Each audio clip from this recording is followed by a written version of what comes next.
ఆదివారం రోజు శివరాత్రి కదండి. ఇంట్లో అభిషేకం చేసుకోవడానికి అయితే మన చేత్తో శివలింగం అయితే ఇంట్లోనే తయారు చేసుకోవచ్చు. ఎవరికైతే శివలింగం ఇంట్లో అందుబాటులో ఉండదో వాళ్ళైతే ఇలా ట్రై చేయండి. ఫస్ట్ ఒక గిన్నె తీసుకొని అందులోకి 1 కప్పు పసుపు, 2 కప్పుల మైదా పిండి గాని గోధుమ పిండి గాని తీసుకోండి. నేనైతే గోధుమ పిండి తీసుకున్నాను. ఒకసారి పసుపు పిండి 2 కలిసిపోయేటట్టు కలిపేసుకొని వాటర్ వేసుకొని కొంచెం అచ్చం చపాతీ పిండి ఎలా అయితే కలుపుకుంటామో అలాగైతే కొంచెం గట్టిగా అయితే కలుపుకోండి. తర్వాత ఒక చిన్న గిన్నె లాంటిది తీసుకొని అందులోకి కొంచెం ఆయిల్ గానీ లేకపోతే నువ్వుల నూనె గానీ మనకి నచ్చింది ఏదైతే అది వేసుకొని పిండి నేను చూపిస్తున్నట్టు చేసుకొని వాటర్ తో ఒకసారి ఇలా అనుకున్నాం అనుకోండి, బేస్ అంతా కరెక్ట్ గా వస్తుంది. అక్కడక్కడ పిండి పగుళ్ళు వస్తుంది కదా, పగుళ్ళు రాకుండా అయితే వాటర్ తో అనుకున్నాం అనుకోండి ఎగ్జాక్ట్ గా అయితే బాగా కలిసిపోయి పగుళ్ళేమి లేకుండా వస్తుంది.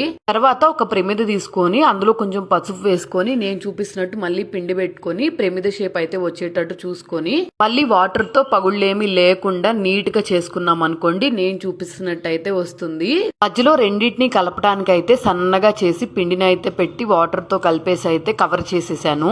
మధ్యలో శివలింగం పెట్టుకోవడానికి అయితే హోల్ చేసి పెట్టుకున్నాను కదా, అందులోకి అయితే సరిపడినంత పిండి అయితే తీసుకొని సేమ్ లింగం ఆకారంలో చేసి అయితే పెట్టేశాను. చందమామ పెడదామని చెప్పి చందమామను కూడా చేసి అగరబత్తి పుల్లతో అయితే గుచ్చి అయితే పెట్టాను. నెక్స్ట్ నాగేంద్ర స్వామిని కూడా చాలా వరకు ట్రై చేసి అయితే కవర్ చేసి పెట్టాను.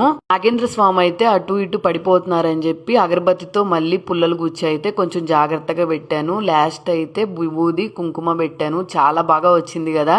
శివరాత్రి రోజు అయితే అభిషేకం అయితే చేసుకోవచ్చు. పసుపు గోధుమ పిండి యూజ్ చేసాం కాబట్టి తీర్థం తీసుకున్నా ఏమీ కాదు.